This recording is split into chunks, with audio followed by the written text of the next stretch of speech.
Okay, I'll repeat. We have problem 11. However, in our solution, that's problem 12.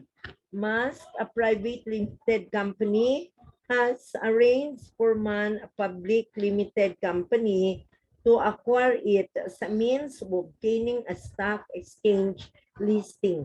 Man issues 15 million shares to acquire the whole of the share capital of MAS, which is only 6 million shares. The fair value of the net assets of MAS and MAN are 30 million and 18 million respectively. The fair value of each of the shares of MAS is 6 and the quoted market price of MAN shares is 2 pesos.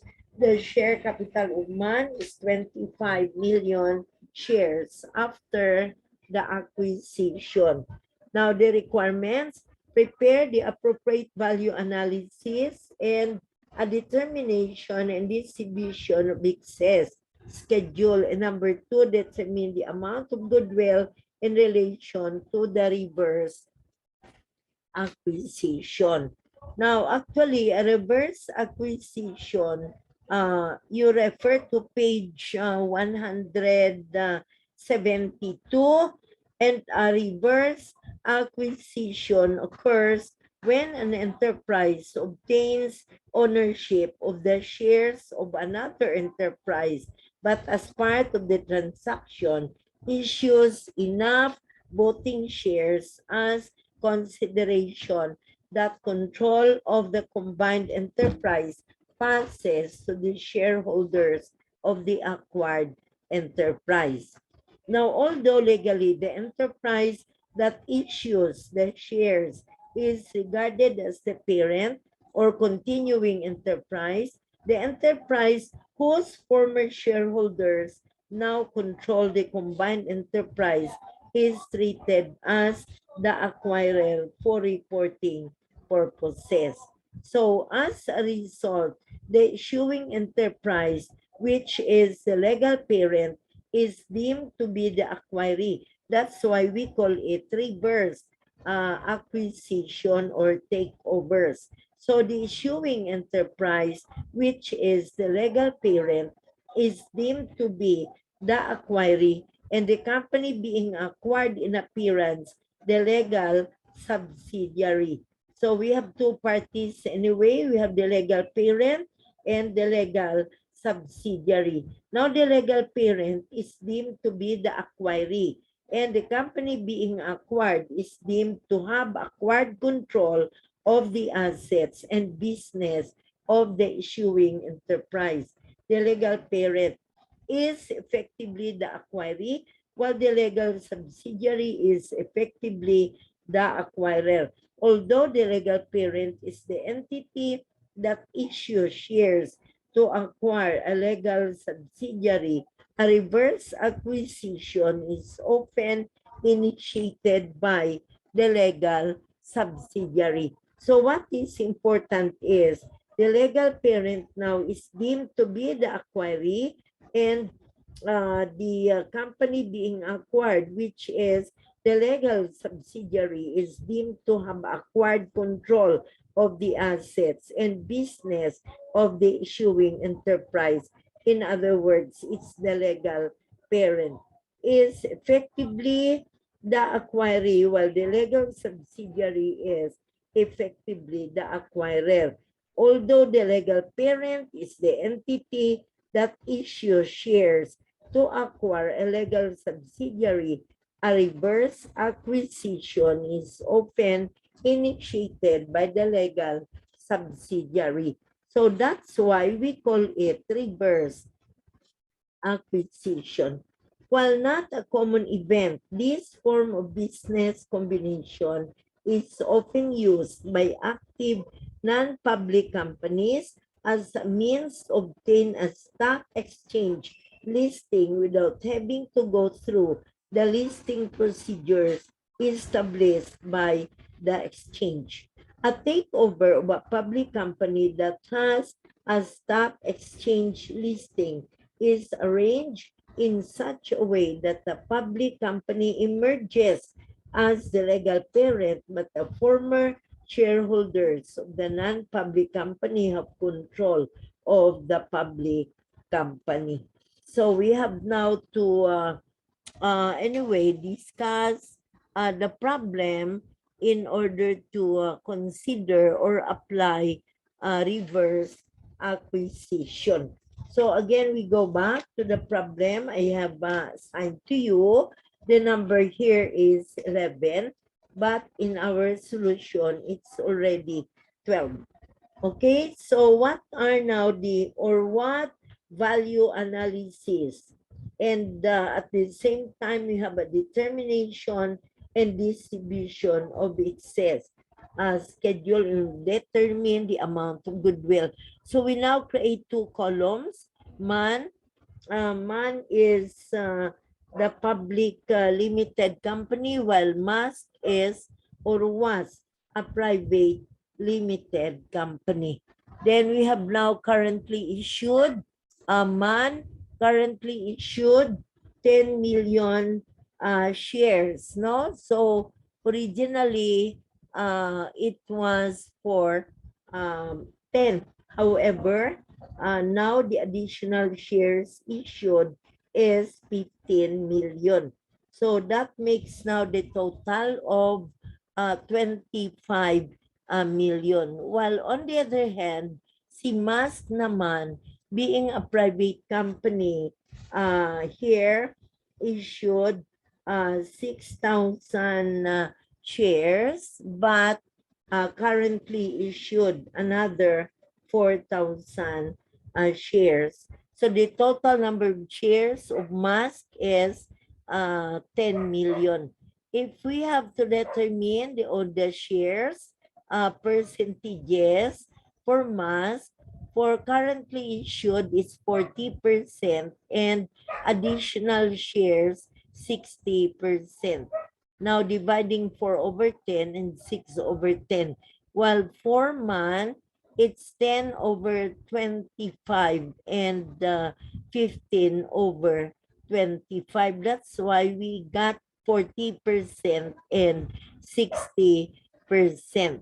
Now we have two asterisks. Given is 15 million over 25 million in the analysis. Now the fair value of net assets of man is 18 million minus 30 million.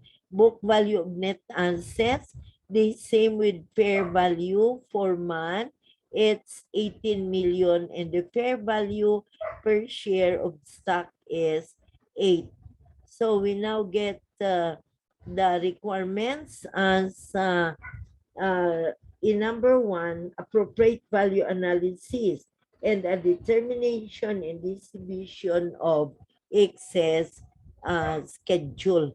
So now we have the number 2 requirement. What's the amount of goodwill to be considered?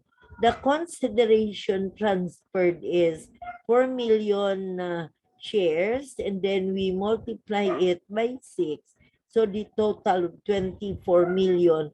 We deduct the book value of the shareholders' equity of man, which is 18 million. 18 million multiplied by, or we have to multiply by 100%, so 18 million. The allocated excess is 6 million. We deduct whatever over or undervaluation of assets and liabilities, but since book value is the same as the fair value, so there is no over undervaluation. So the amount of goodwill as computed is 6 million. That is the second requirement. Now take note that the consideration transferred, we have 4 million shares, and we have the value of 6 pesos per share. That's for mask, no? So it's 6 and the book value of the shareholders' equity of MAN is only 18 million. So we have a difference that's equal to 6 million. There is goodwill because the consideration transferred is greater than the book value of the shareholders' equity of MAN. That's equivalent to 18 million times 100%. So we now have the two requirements for problem 11. Actually, we have the solution as number 12. Now we go to the last problem assigned. That's number 14. The last problem, we have now HB company, or we have problem 14, variable interest equity. So variable interest equity in problem number 14. And we have now for the requirements of the problem number 1. If the marketing software was undervalued by 20,000, what amount for SP would appear in PT's December 31, 2024 consolidated financial statements? Number 2, if the marketing software was overvalued by 20,000, what amount for SP would appear in PT's December 31, 2024 consolidated financial statement. So we now have the solution is found in a problem in our solution. We have number 15. So first of all, we are going to determine the implied valuation and excess allocation for SP. Now take note that the acquiring company is PT and the acquired company is SP with a variable interest. It's a variable interest entity. In contractual agreements, is completed on that date. PT established itself as the primary beneficiary of SP. Previously, PT had no interest in SP. Immediately after PT's investment, SP presents the following balance sheet. So we now have the total assets of 200,000, which includes cash, a marketing software, and computer equipment. Now with a long-term debt of 120,000 and a non-controlling interest of 60,000, and PT's equity interest is only for 20,000. So we have now the total liabilities and equity. Each of the above amounts represents an assessed fair value on December 31, 2024, except for the marketing software. So it's the marketing software which actually, as stated, each of the above amounts represents an assessed fair value except for the marketing software. So let's now consider requirement number 1, that if the marketing software was undervalued by 20,000, what amount should SP what amount for SP would appear in PT's December 31, 2024 consolidated financial statement. Now, assuming that the marketing software is undervalued by 20,000 in the balance sheet given, the marketing software is 140,000, and that in number 1 we now assume that it is undervalued by 20,000. So we now have the implied valuation and excess allocation for SP. We have now your fair value of the variable interest entity. First, we have the consideration transferred by P in the amount of 20,000. And the non-controlling interest fair value is given at 60,000. Now, the variable or the non-controlling interest, the given amount is 60,000. So now we have the total fair value or the total business fair value of variable interest equity, and 80,000. We deduct the fair value of the variable interest equity net assets. Now, what are the net assets? 20,000, 140,000 plus another 20,000 for the adjustment, and then we add 40,000. That's now for the computer equipment, and deduct the long-term debt of 120,000. So now we have the fair value of the variable interest equity net assets. So the figures are all given, 20,000, 140,000, and we are adding 20,000 because the assumption in number one is our machine or the marketing software is undervalued by the amount of 20,000.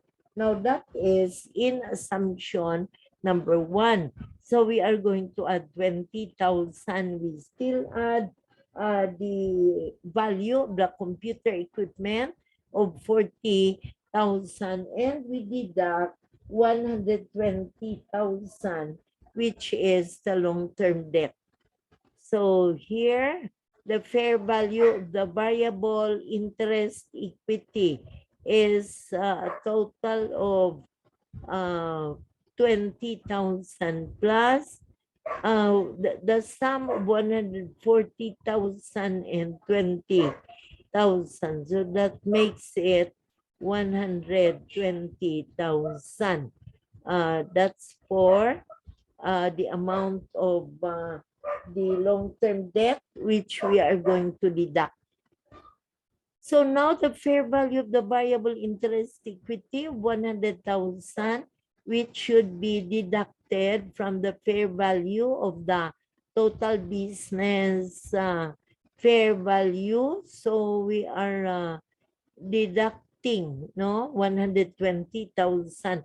So it gives us the fair value of the variable interest equity only for 100,000. So the excess of net assets fair value over your total business fair value of the variable interest equity. It's not only 60,000, but we have a total of 80,000. So again, we have now the amounts presented.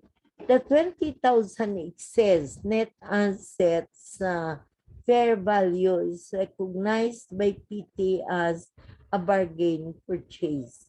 All SP's assets and liabilities are recognized at their individual fair values. So, bali, ang kay SP na assets and liabilities are recognized at their individual fair values. So, we are now simply copying 20,160 thousand, and then we have the computer equipment of 40,000. Now with the long-term debt of 120, and we are adding the we are now adding the difference, and we have the excess net assets value, fair value. Again, it's a bargain purchase gain. The 20,000 excess net assets fair value is recognized by PT as a bargain purchase. All SPs, assets, and liabilities recognized at their individual fair values. Now we have cash, we have marketing software, bali ang 140 yung initial amount. Now we are adding the amount of 20,000. So we are adding the amount of 20. All in all, we get 160,000. Then we add the computer equipment and deduct the long-term debt of 120,000. That's the long-term debt. And we now have the non-controlling interest of 60,000 and the Pantec equity interest, and finally the gain on bargain purchase. So there are several items which we cannot find in the book, no? Actually, ang imong 20,000 excess given na niya. So the computations of the all SPs, assets, and liabilities are recognized at their individual fair values. So we have now cash, the marketing software, amoni ang 140, we add 20, kay undervalued. Then we have the computer equipment, we have the long-term debt, we deduct the non-controlling interest, then the equity interest, and finally, we have the gain on bargain purchase. Now we are treating this as a deduction because a gain is supposed to be close to retained earnings. Now gain, it's not goodwill, but we have gain on bargain purchase. In the case of number 2, when it's stated in assumption number 2 that the amount or prepare the adjusting entries for the preparation of a consolidated balance sheet or work paper on January 1, 20x4. So we now have the consideration transferred by P is still 20,000, the non-controlling interest fair value. So all in all, we have the total of 80,000. Then we deduct the fair value of variable interest equities net assets 20,000. Then we are adding 140,000. Amo na ang book value sang ilang item, no, nga ginatawag diri nga actually it's an asset found in the records, and we consider that asset with adjustments. So the asset to be adjusted based on our elimination entries. So what happens now in the case of the marketing software, the consideration transferred by P is 20,000, and we add the non-controlling interest 60,000. So the total business fair value is 80,000.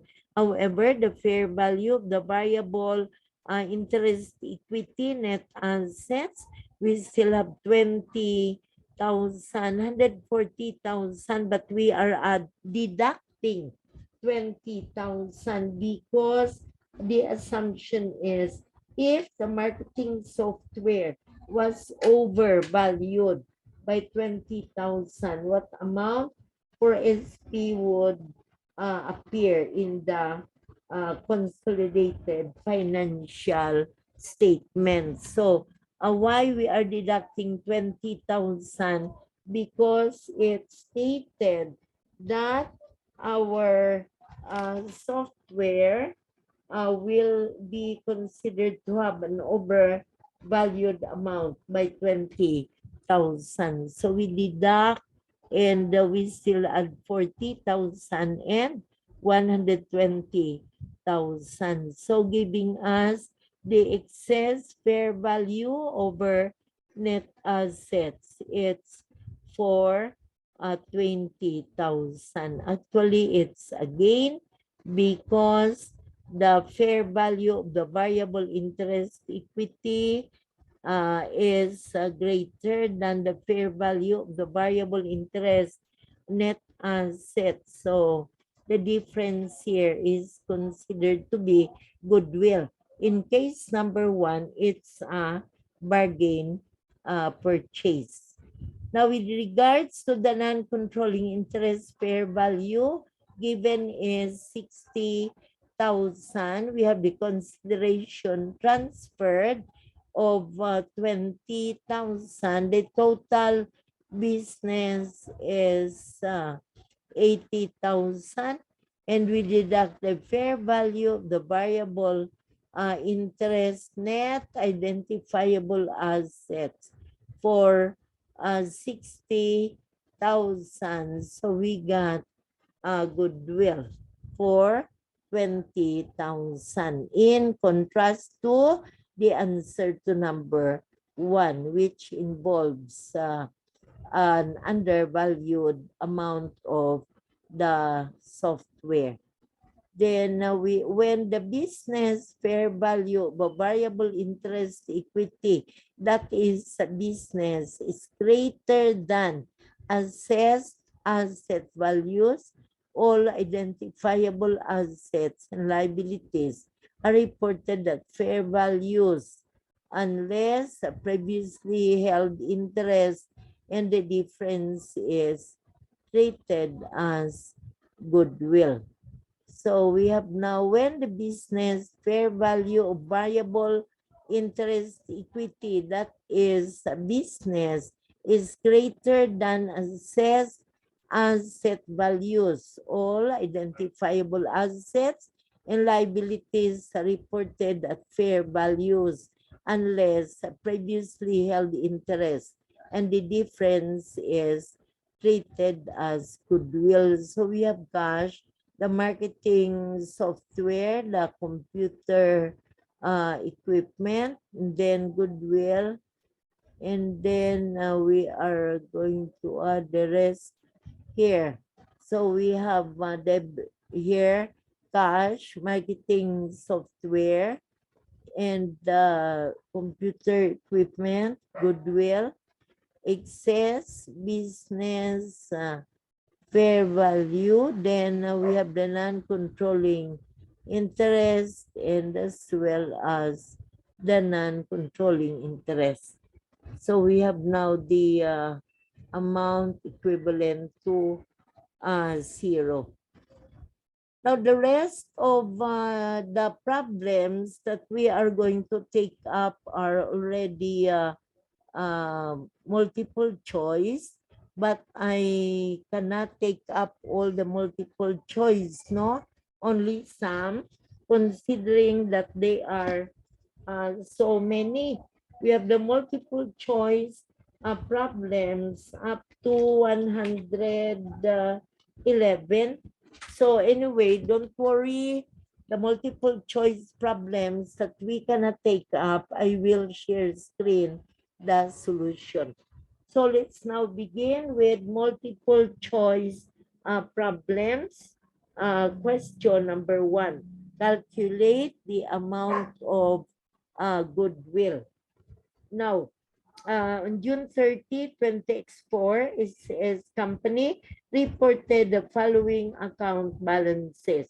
So per report, we have the total assets, then we have the current liabilities and the long-term liabilities. So we have now the amount of retained earnings of 100,000. Now, we have the total assets equal to the total of your liabilities and shareholders' equity. Here, on June 30, 2024, PP paid 300,000 cash for all of the outstanding stock of business, which will still continue to exist as separate entity. In connection with the acquisition, PP paid 10,000 in indirect combination cost and agreed to pay 50,000 to the former owners of SS contingent on meeting certain revenue goods during 2024. PP estimated the present value of its probability adjusted expected payment for the contingency of 15,000 in determining its offer. PP noted the following pertaining to SS.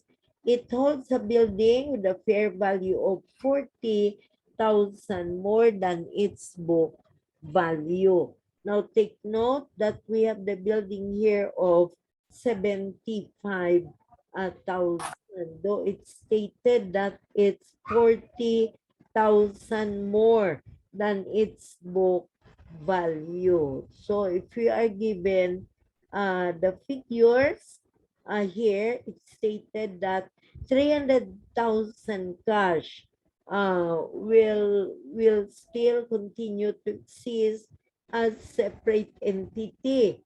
And in connection with the acquisition, PP paid 10,000 in indirect combination cost and agreed to pay 50,000 to the former owners of SS contingent on meeting certain revenue profit during 20x4.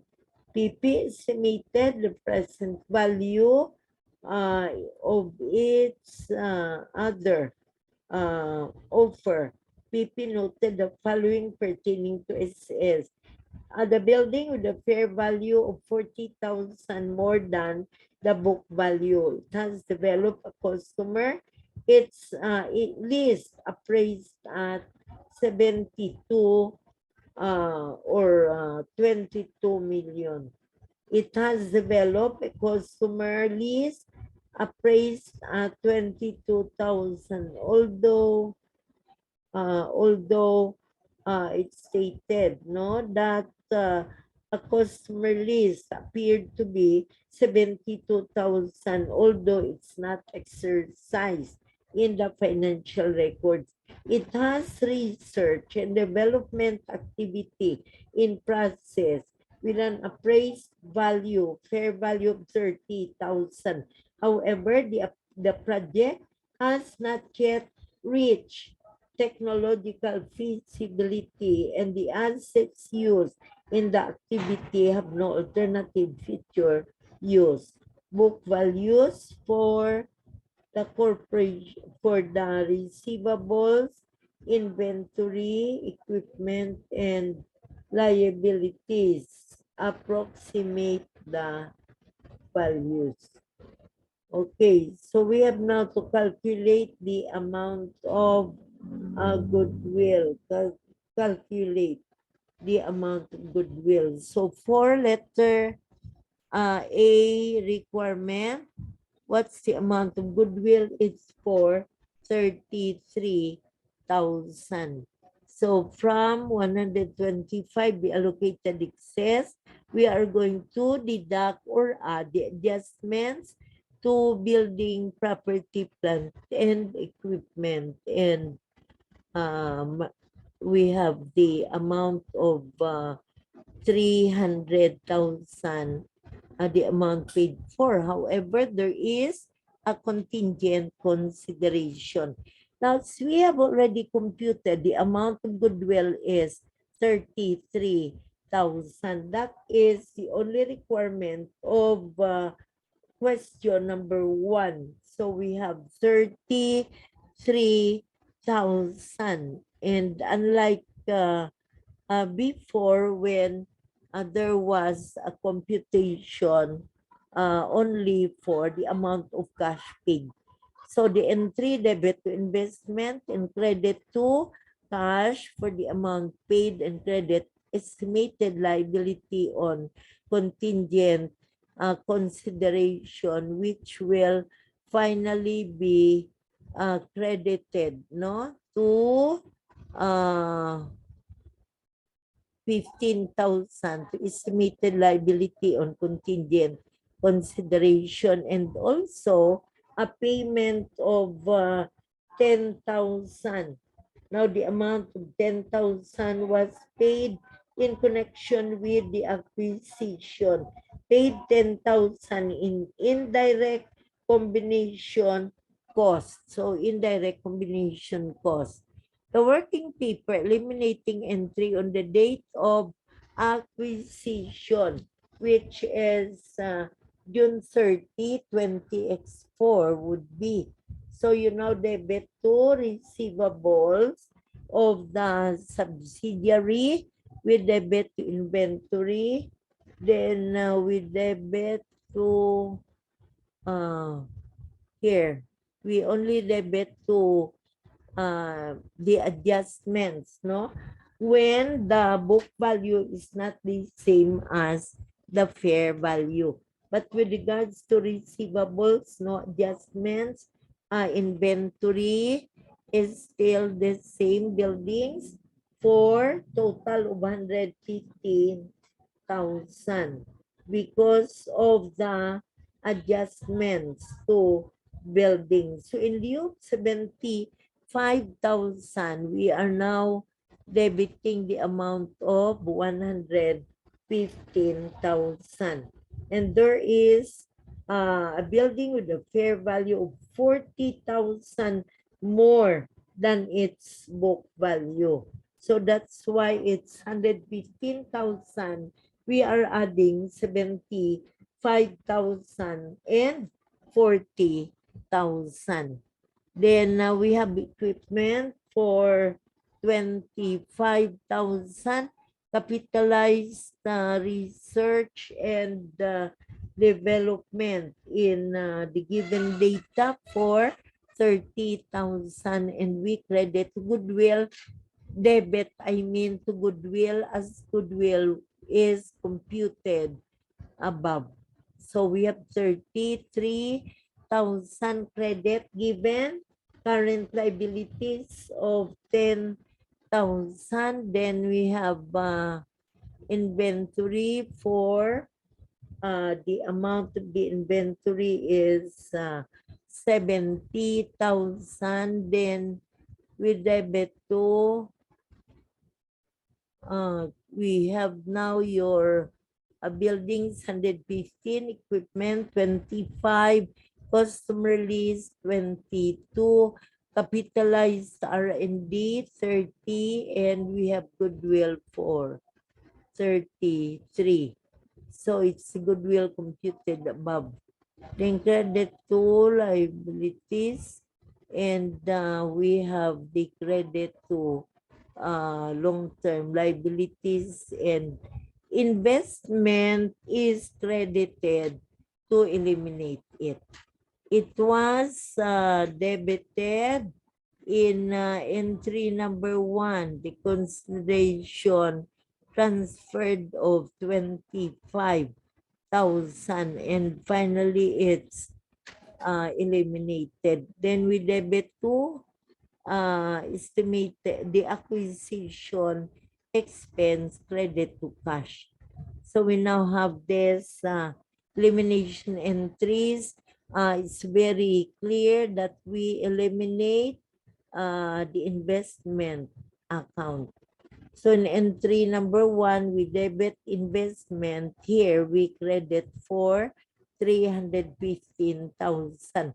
Actually, the investment account here is merely balancing figure, but it's really the amount of investment debited in number one. When we debit investment in SS 315,000 and now we credit the same amount. So there is the elimination of, but the question is only to determine goodwill. Now we go to questions number 2 and 3. The Blatic Enterprises purchases 100% of Smith Company for 600,000. At that date, Smith Company had the following book values and market values. So we have cash and receivables, inventory, plant assets, current liabilities, long-term debt, common stock, and retained earnings. Now, there are differences in inventory. The book value is 125,000. The market value is 180,000. Plant assets, higher ang market value. So meaning there was an undervaluation. Current liabilities, the same, long-term debt the same, and the common stock and retained earnings of the acquired company. What is the total purchase differential? So we have now in number 2 the amount of 600,000, the amount of 600,000, then we deduct 15,000 and 255,000. So we end up with the purchase differential equal to 330,000. Now, let's try to consider the amount of 600,000 and 15,000. The amount of 600,000 and 15,000, and we deduct 255,000. Sa good evening.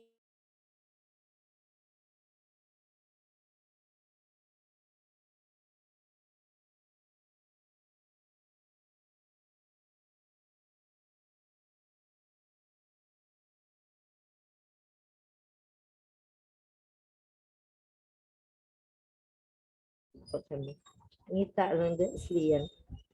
So we have 205 and 475. 680 minus 180. Okay, so we have now the amount, actually ang ginapangita diri is purchase differential. So we now begin with the purchase cost.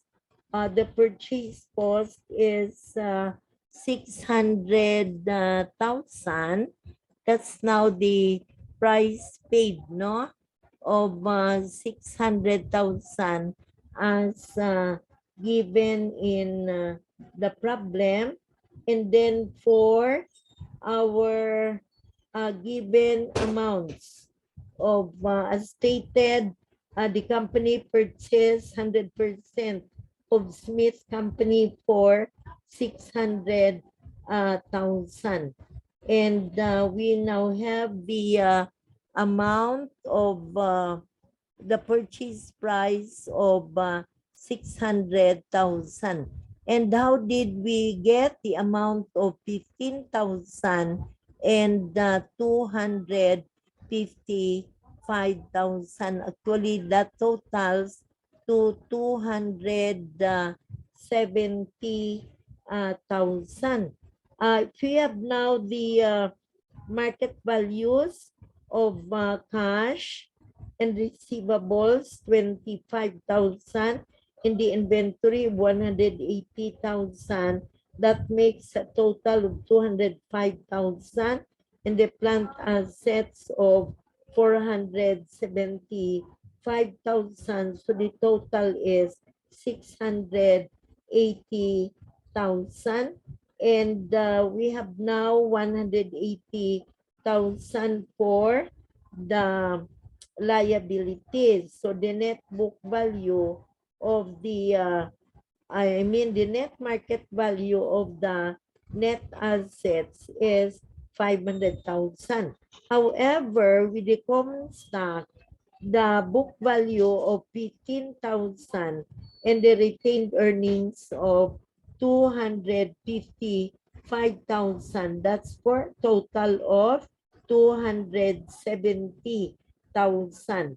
That's why the purchase differential, in other words, the amount paid for is greater than the book value of the shareholders' equity. Kaya gina-compare lang naton ang acquisition price na 600,000 kag ang book value of the shareholders' equity.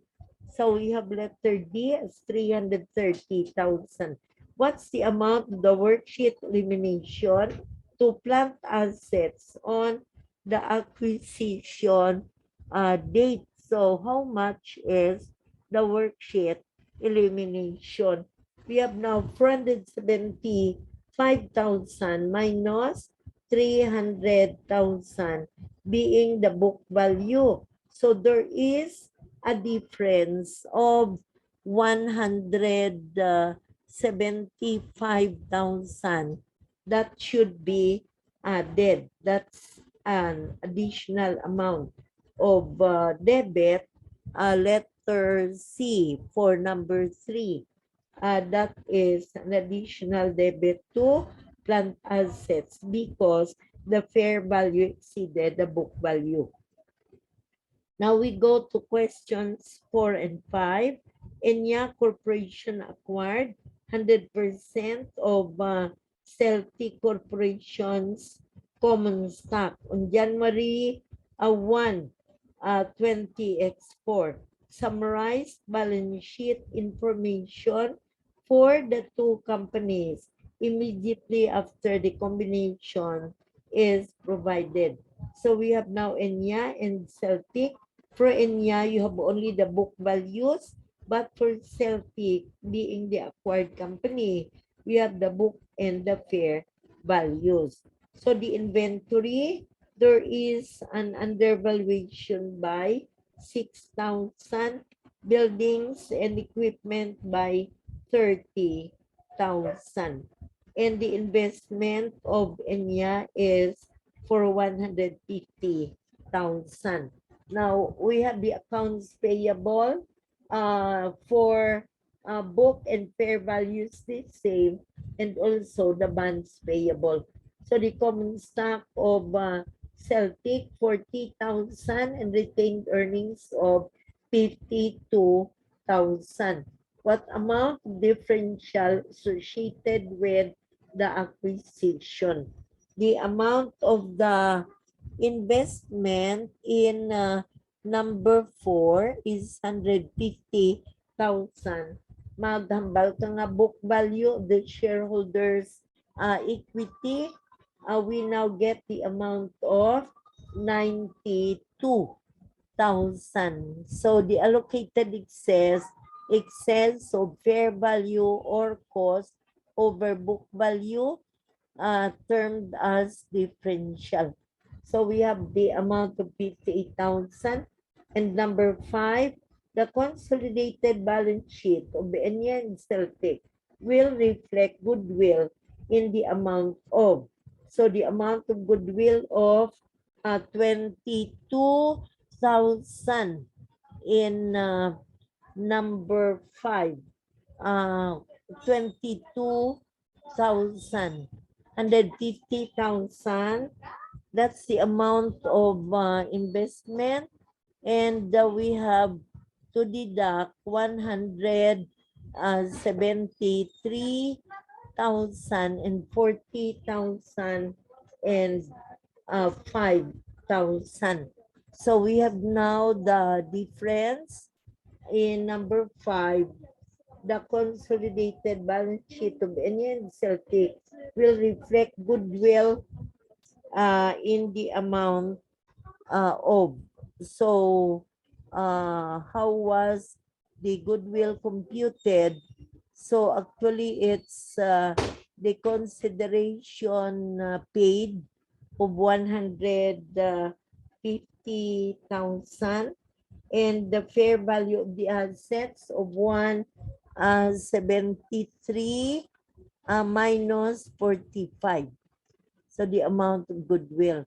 In number 6, we use 6 to 8.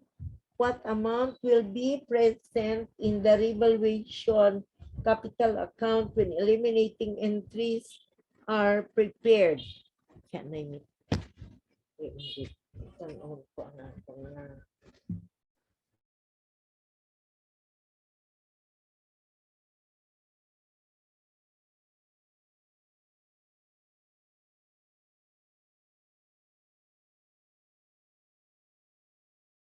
Two problems, 6 to 8. On January 1, 2024, Wilton Company acquired all of Sirius Company's common shares for 365,000.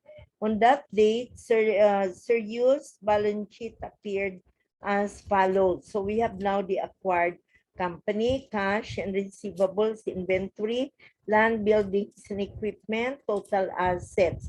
Then we have the current liabilities, notes payable, common stock, 1 peso par, paid in capital in excess of par, retained earnings, and we have the total liabilities and equity. The fair values of all of serious assets and liabilities were equal to their book values, except for inventory that had a fair value of 85,000 and had a fair value of land with a fair value of 60,000 and building and equipment with fair value of 250,000. Buildings and equipment have a remaining useful life of 10 years with zero salvage value. Wilton Company decided to employ push-down accounting for the acquisition. Subsequent to the combination, Sirius continued to operate as a separate company. Now we have discussed the meaning of push-down accounting, in the sense that the adjustments to the assets and the liabilities should be recorded in the books of the acquired company.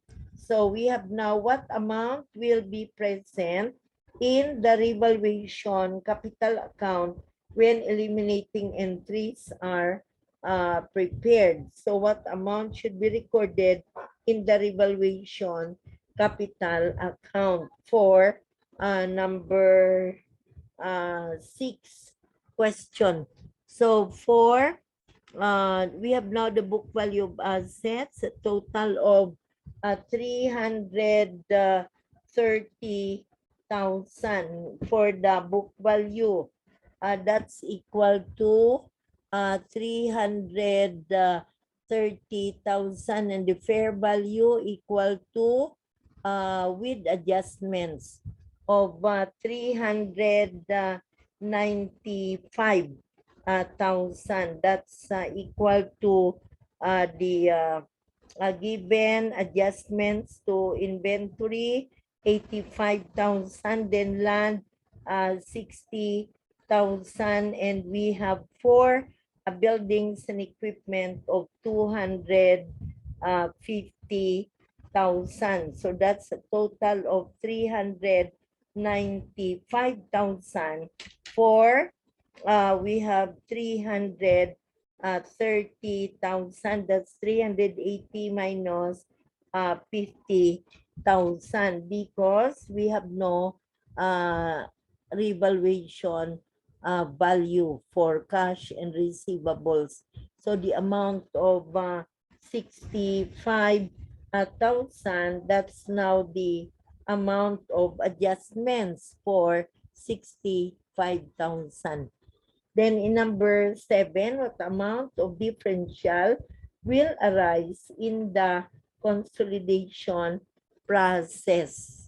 So it's zero since the revaluation of 65,000 is already recorded in the books of the subsidiary, not in the worksheet or eliminating entries, since we use push down accounting. So in other words, whatever adjustments were already made in the records of the subsidiary and no longer in the worksheet or eliminating entries.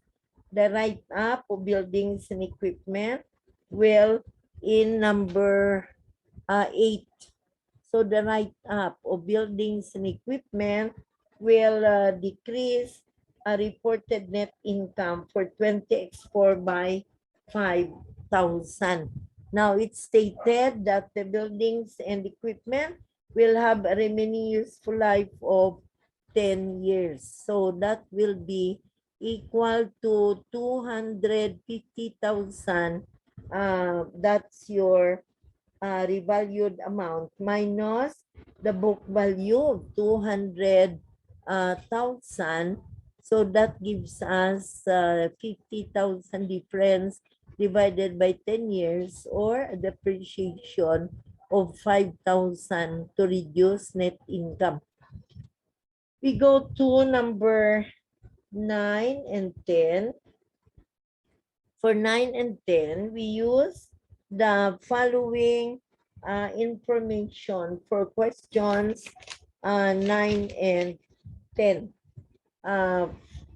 Pine Halo acquired all of the outstanding stock of store prior by issuing 100,000 shares of its 1 peso par value stock.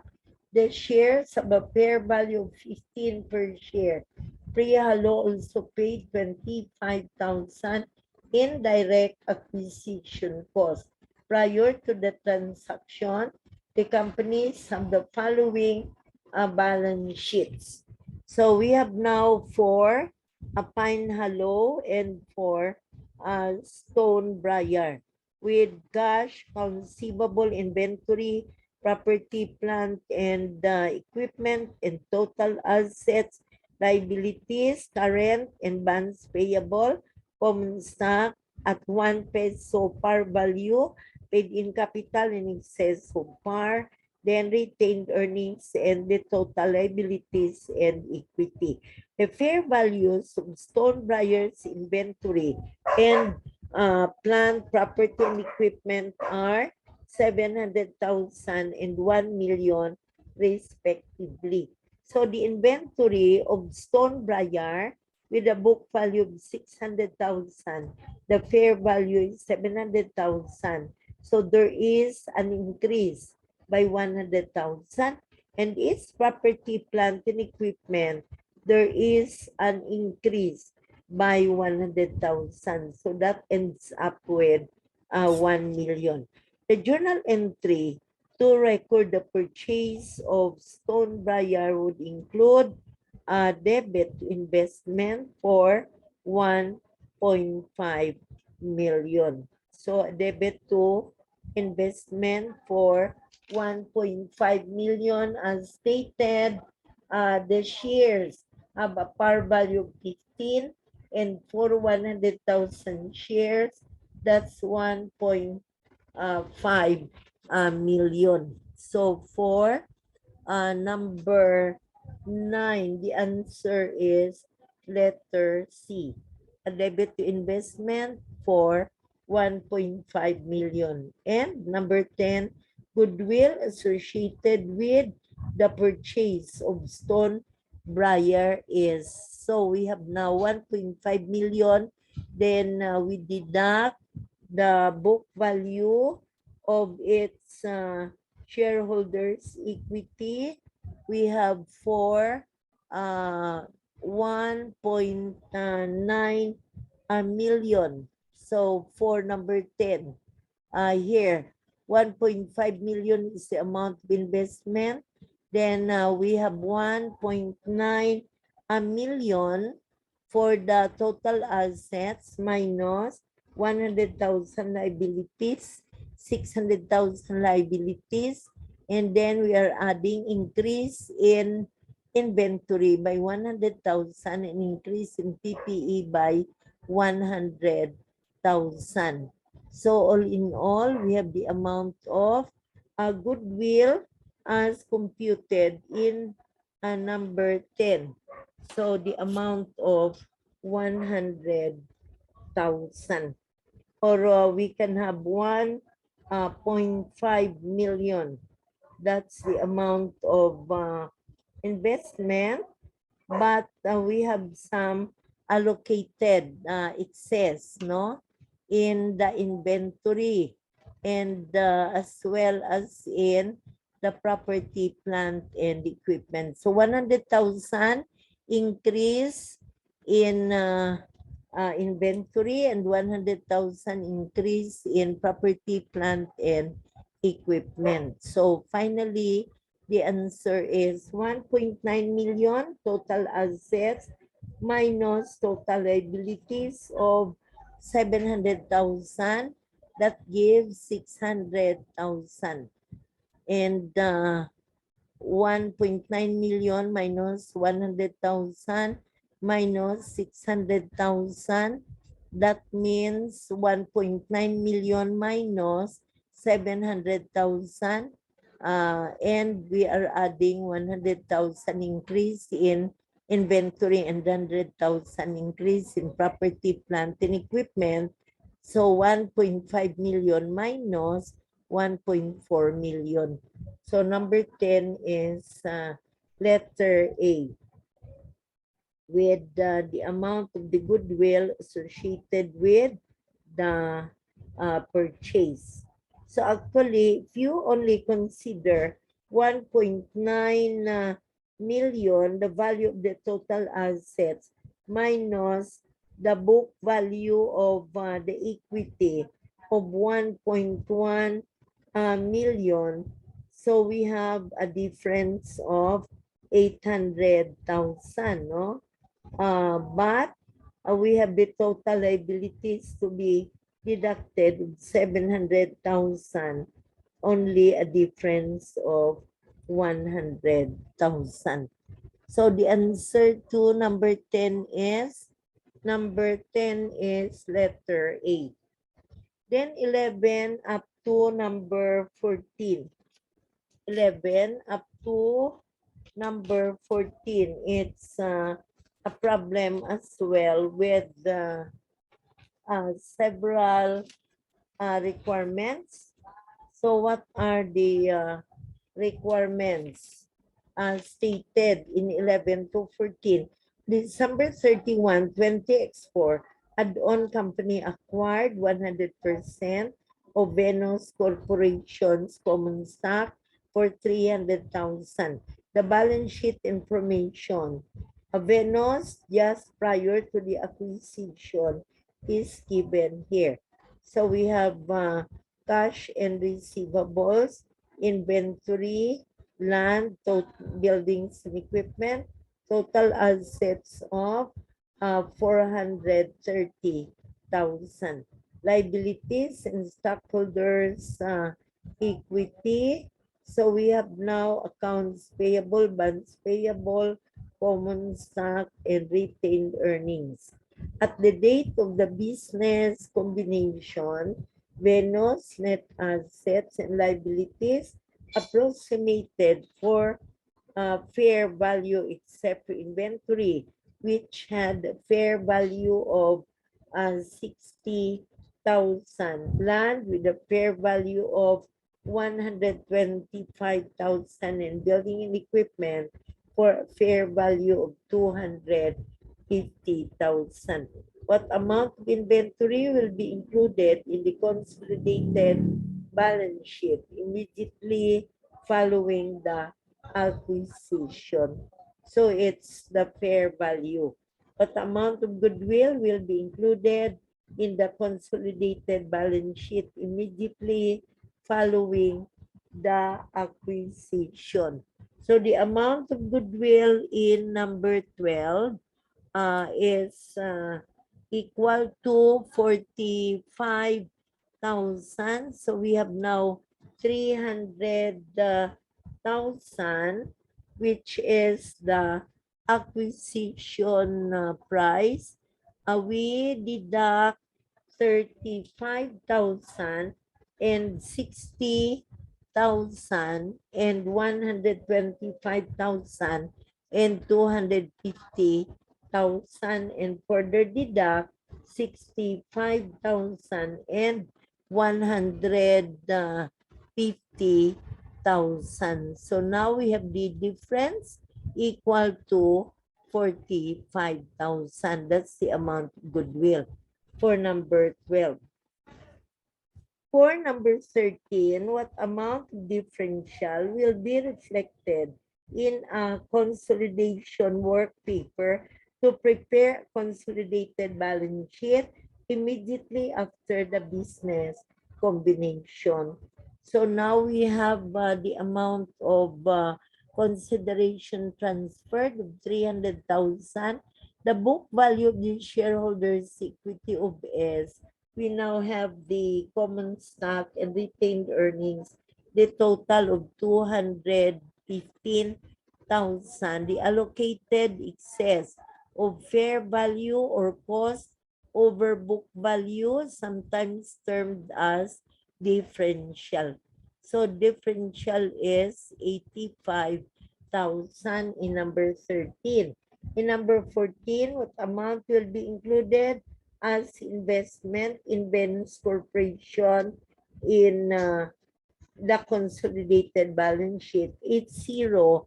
Class zero gid man na ang investment kay initially may debit siya sa investment. However, in the consolidated or consolidation working paper, you have to eliminate the investment account.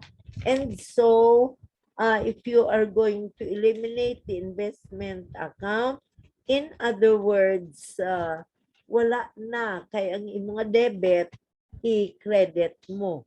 So that means that if you are going to credit your debit, the balance is actually zero. Mag-zero na siya after your eliminating entries. So the answer to number 14 is 0. Next, 15 to 19. On June 30, 2024, PC Company purchased all of the common stock of Silicon Company by issuing 100,000 shares of its 1 peso par value common stock with a market value of 25 pesos per share. Ang iyan ang market value 25 pero ang iyang par is only at 1 peso. PC Company incurred 400,000 in registration and issuing costs and 250,000 in consulting and legal fees paid in cash. The book value of Silicon Company at the date of acquisition was 1 million, consisting of capital stock of 560,000, retained earnings of 280,000 credit, but we have a treasury stock of 35,000 and the accumulated other comprehensive income of 195,000. So if you add 560,000 and retained earnings of 280,000, these are all credits, and we have the other comprehensive income of 195,000. We have 1,035,000 and we deduct the treasury stock of 35,000, leaving us the balance, no? Equal to, so what's the journal entry to record this acquisition, including a credit to, okay? So what is now your answer to requirement number 15? To record the acquisition, we now credit additional paid-in capital for pila, that's the market value is 25 per share and the par is 1. So there is an excess of 24 and we multiply that by 100,000 shares. So it's 2,400,000. However, we have the registration and issuance cost of 400,000, which we debit to APIC. We debit to APIC na aton nga registration and issuance cost. Gani nga ang imo nga APIC in lieu of 2.4 million minus 400,000. There will be a balance of 2 million in requirement number 15. And number 16, the journal entry to record the acquisition includes debit to investment in silicon for 2.5 million. That's taken by multiplying 25 by 100,000 shares in number 25, no? Question number 14. Dito na kailang number 14 sa 0. Ang aton nga number 15, the question is the credit to additional paid-in capital. It's for the amount of 2 million. So 2.5 million, but we have to deduct the registration expenses. Here you have 2 million. In question number 15. In question number 16, it's 2.5 million. The acquisition entry. So the answer to number 15 is B as in boy, 16 is B as in boy. The eliminating entries will include a debit to accumulated other comprehensive income for 195,000. So actually we have the answer for number 17 is letter A. We cannot credit to investment. Letter D is wrong. C, credit to cash is wrong. And D, debit to treasury stock is wrong. We credit accumulated other comprehensive income for the amount of 195,000. Eliminating entry includes debit to Goodwill for number 18. So a debit to Goodwill in the amount of to here. Goodwill is for 800,000. That's the balancing figure. If you are going to prepare the entry now, you are crediting customer list and the credit to investment in silicon. The debit to Goodwill is 800,000.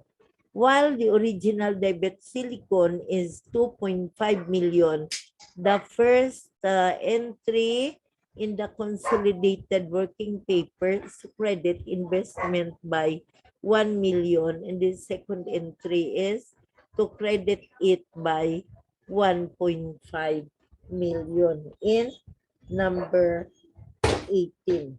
Eliminating entry in number 19.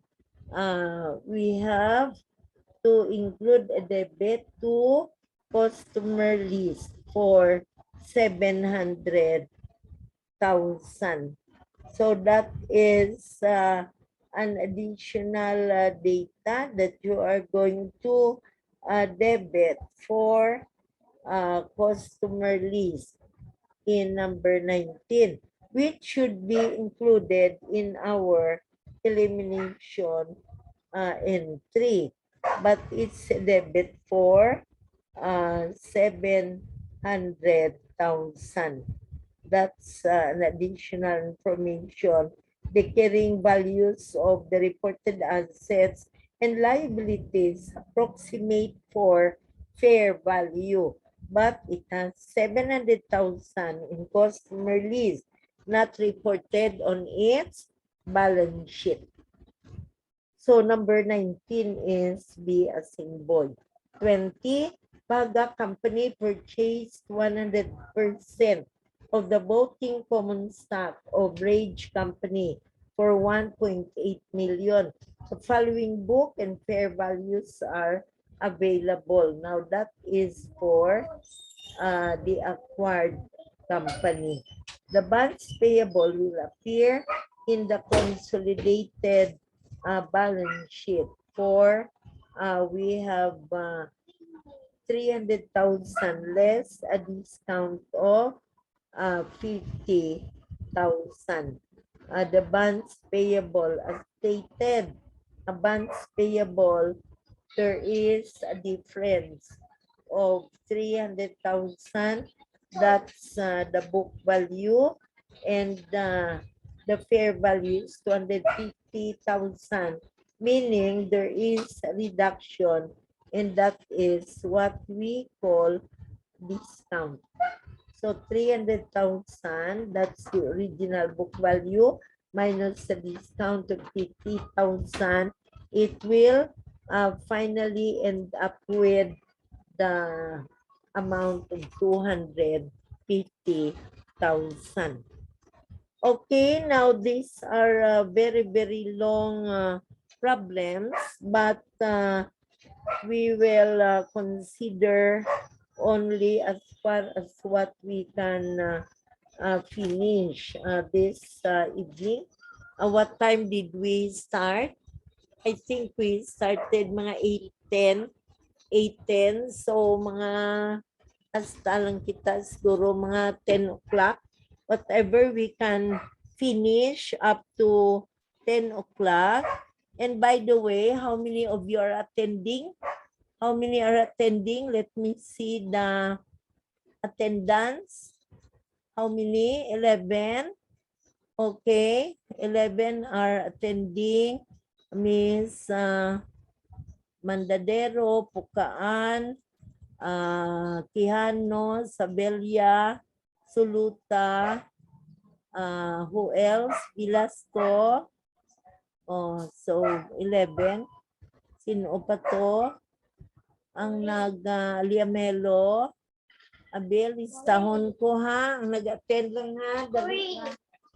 Attend lang. Oo. I-consider ko. Today is September 12. And let me check the 11. O nag-12. Okay, let's continue with number 21. Verse number 21. Okay. 21. On June 30, 20X1, Noida Corporation purchased for cash at 10 per share all 100,000 shares of the outstanding common stock of the TED company. The total fair value of all identifiable net assets of TED was 1.4 million. The only non-current asset is property with a fair value of 350,000. The consolidated balance sheet of Noider, its solely owned subsidiary on June 30, 2021 should report number 21 for letter A.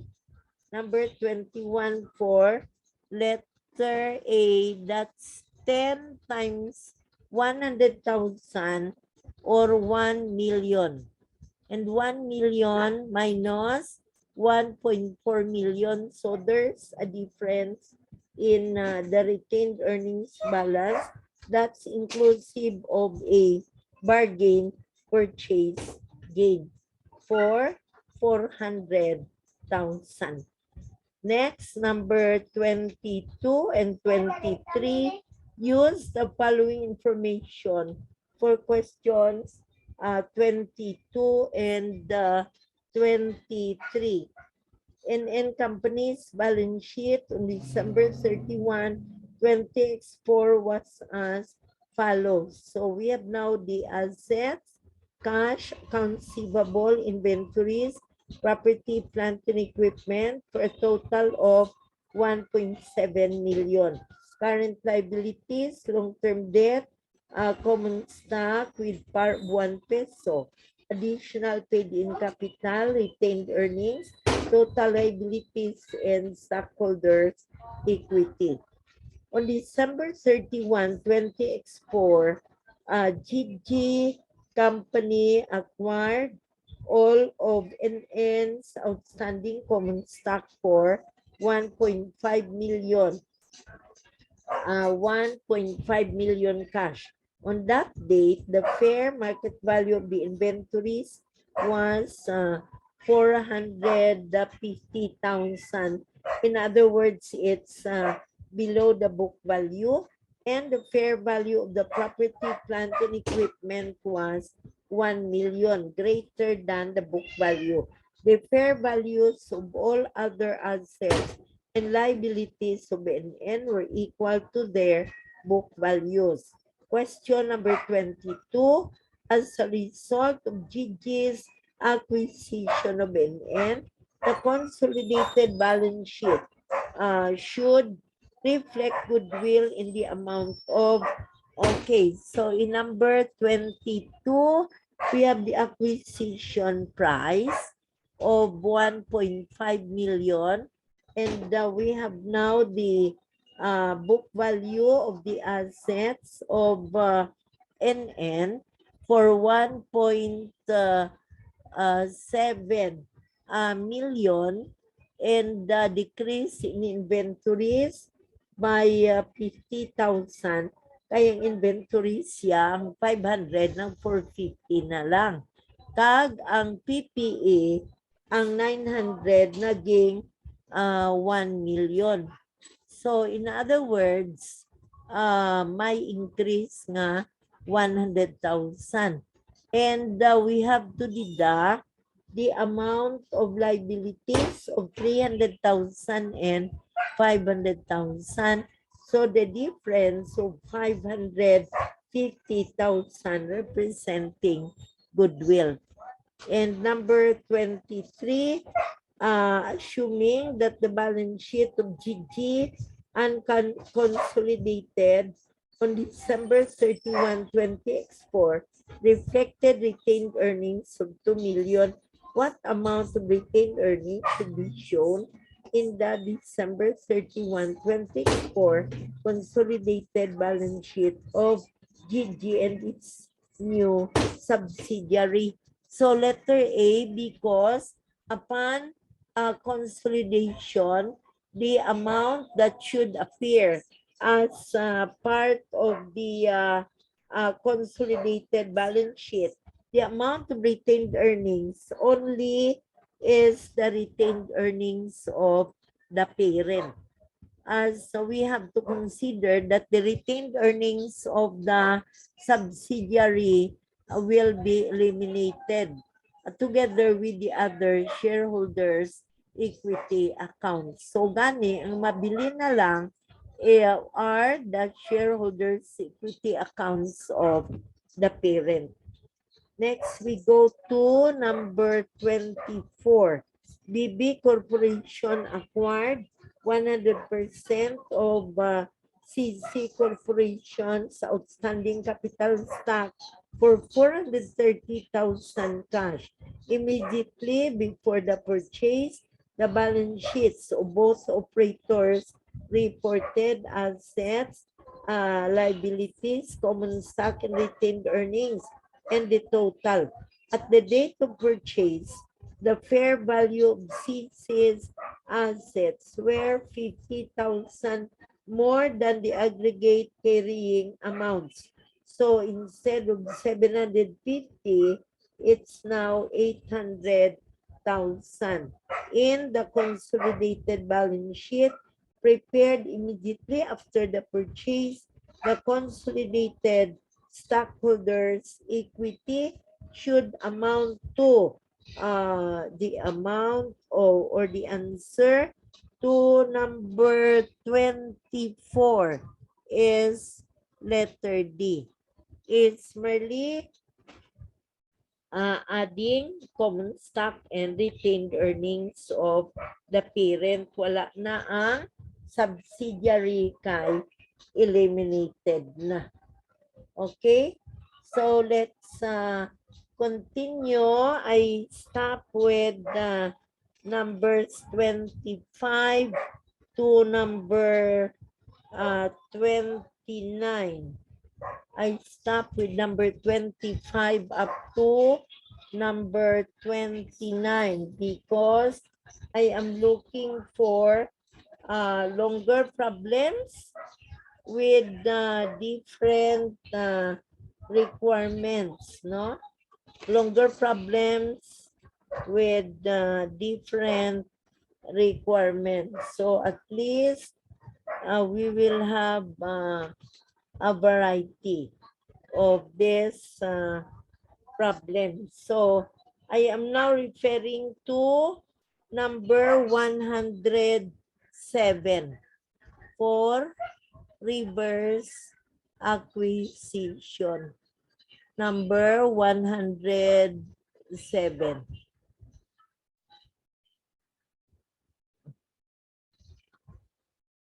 In connection with their reverse acquisition, we have problem number 107.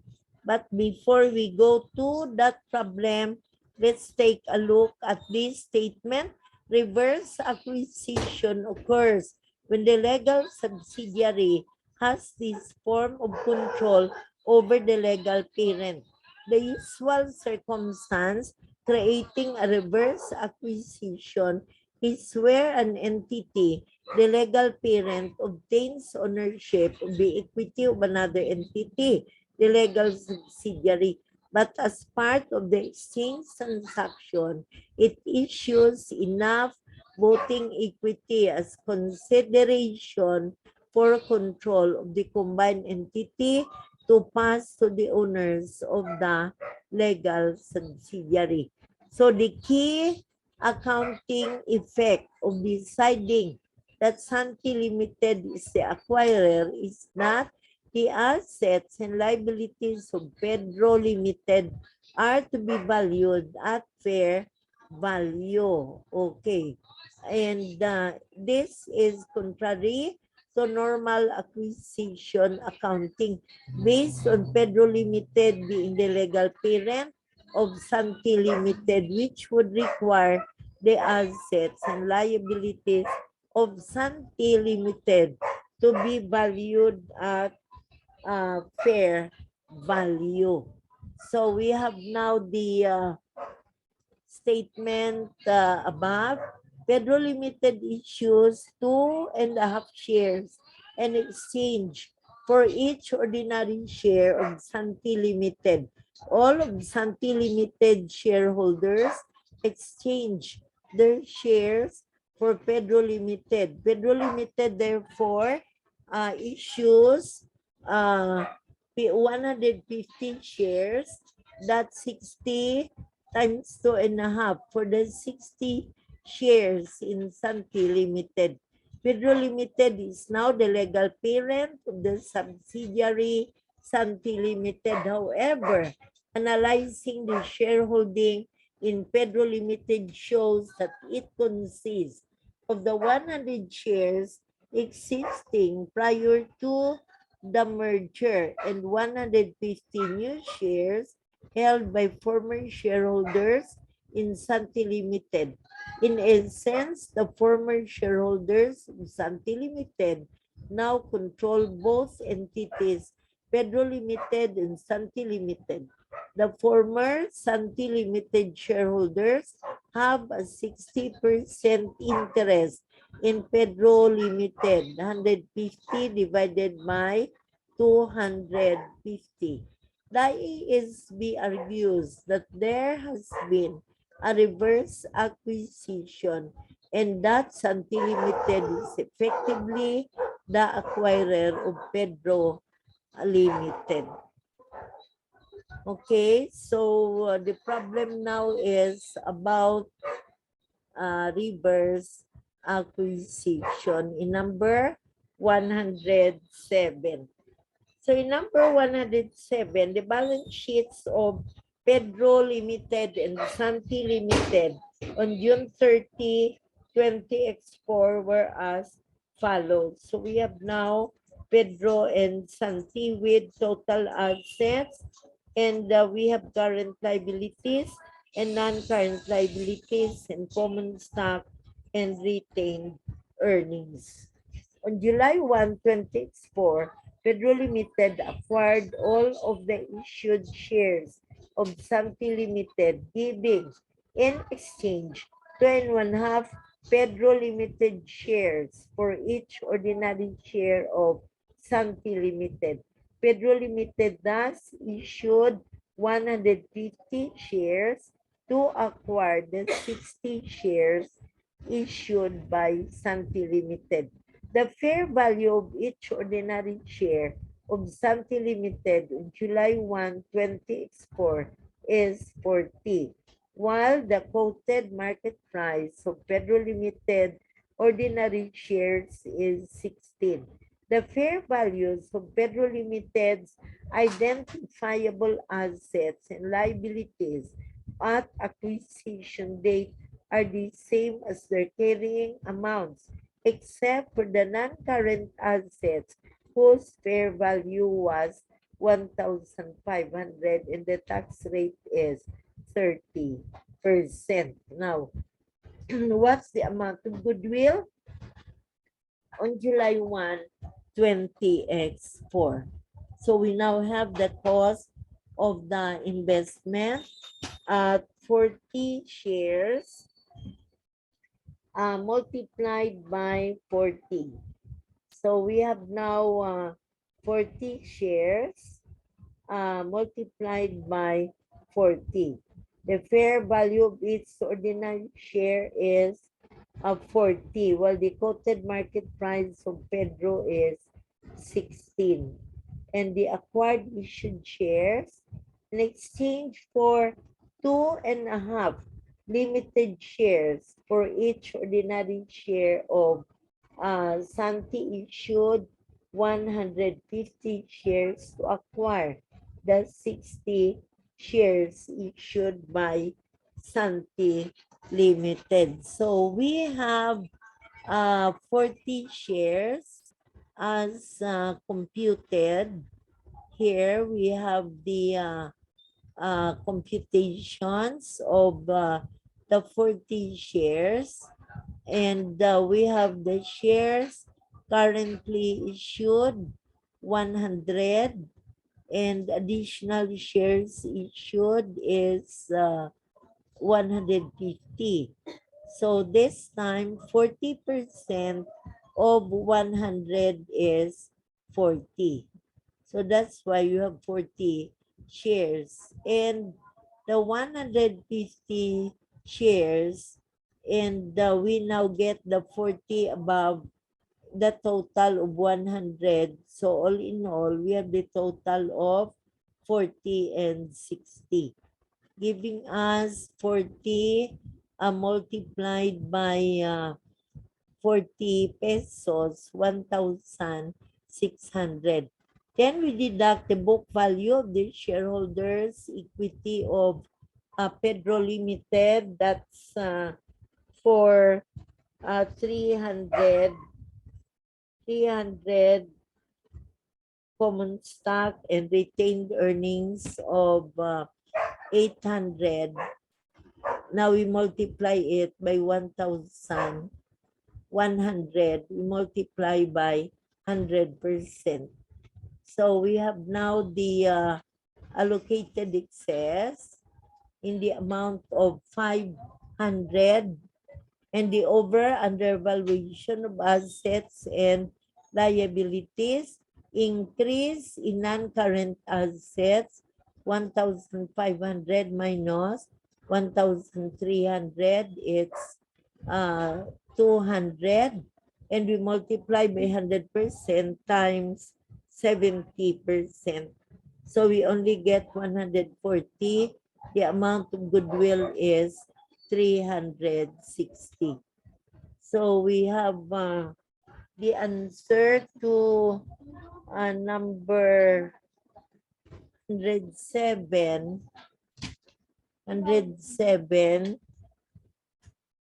The answer is letter D. Then we have 108 and 109.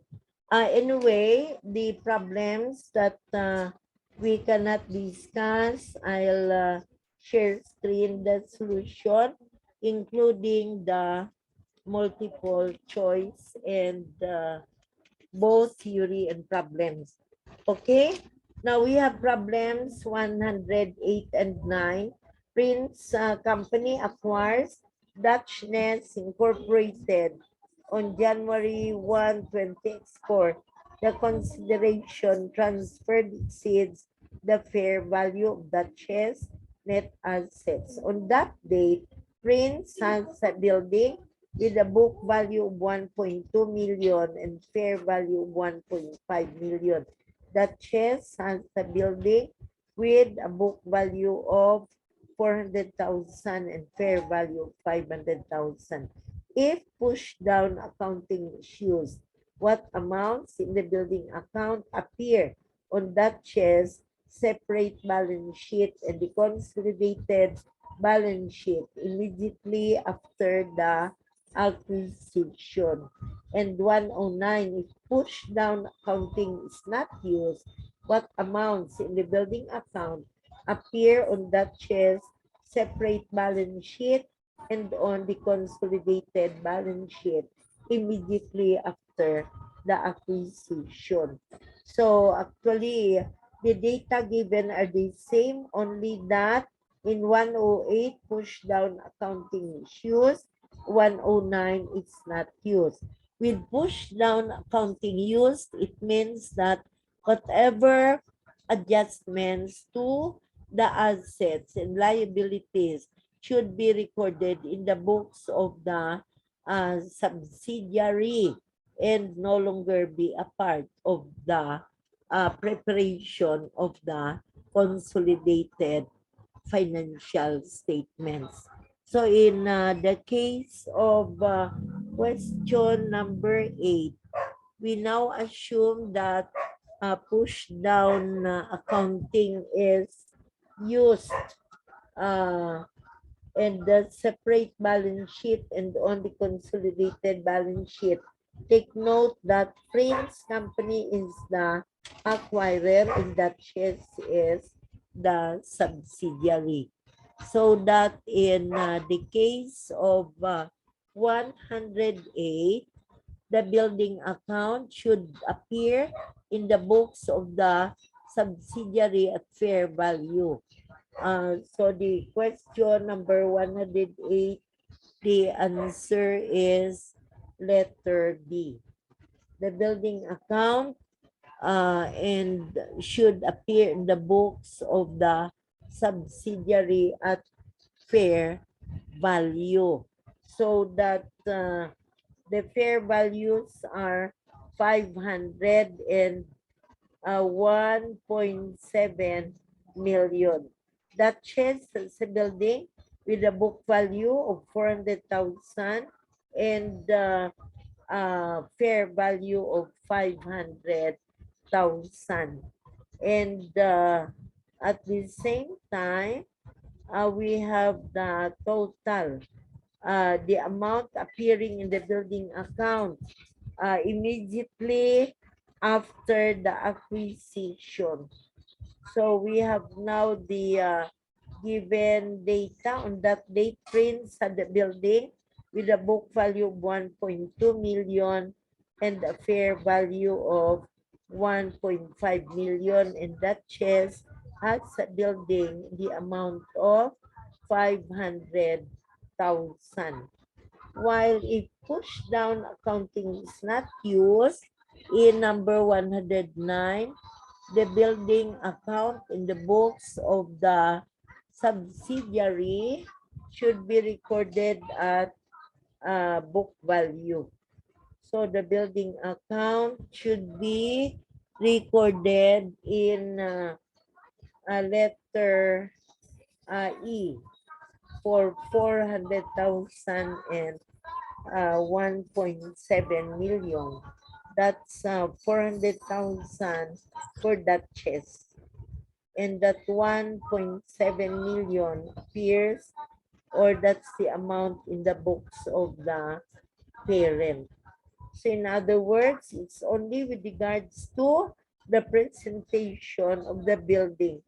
In 108, the answer is 500,000. It's letter B. And in 109, it's letter E for 400,000. Now I'm going to share screen the rest of the answers to the questions that we have not answered, beginning with number 24. So anyway, let's go back. Here we have the theories. The multiple choice theory with numbers 1 to 57. So the multiple choice theory, numbers 1 to 57. And let's go back to the multiple choice problems, beginning with number 24.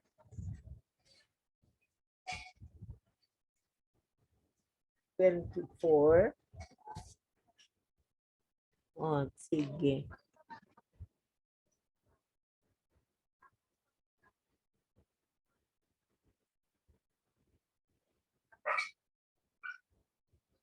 I hope you are copying. Oh. Miss Rosero? Yes? Yes, ma'am. Oo. Mangayo kami tani solman mo, ma'am. Pwede na, ma'am. Sa? Inang imo solusyon bala, ma'am. Mangayo kami copy. Ate, gina-share screen ko. Gina-share screen, di nyo makita. Kita man, ma'am. Solution sa ano, problems? Nang, ma'am, ang file bala mismo, ma'am, kung pwede mag-upload sa Canvas. Kung pwede lang, ma'am. Ang ini? Ang ini? Yes, ma'am. Diri bala kay Oo, ma'am. gina-share screen, di nyo makita. Oo, na. Hindi nyo na makapy kung dira. Oh. Kita man, ma'am. O, tidra lang ka mo kopya. Hindi tanim mo. Ma'am, question, ma'am. Ay, oo, ano? Ang coverage, ma'am, sa Thursday nga exam, abay pang chapter 2 nga problems. Wala. Wala. Okay. Thank you. Ito yung ginambalan. Kaya, theoretical problems ng chapter 1. Ang chapter 2, theory lang. Lawig na naiyak yung mga problems pang chapter 2. Hindi Oo, ma'am. Thank you. Good, ma'am. Versailles. pag-hire nyo na kung may problems pa. I-take note nyo ha, kayong Thank you, ma'am. problems. Lawi gid ni. So, at least nakuha ta ang iban, but not all. But I believe nga ang inyo nga pag-focus, kay daw ang wala ta makuha, daw pareho lang man sa nakuha kay. Okay? So, I hope you will study these problems. For Wednesday, I'm going to begin with chapter 3 because the last 3, 4, and 5 will be included in the prelim.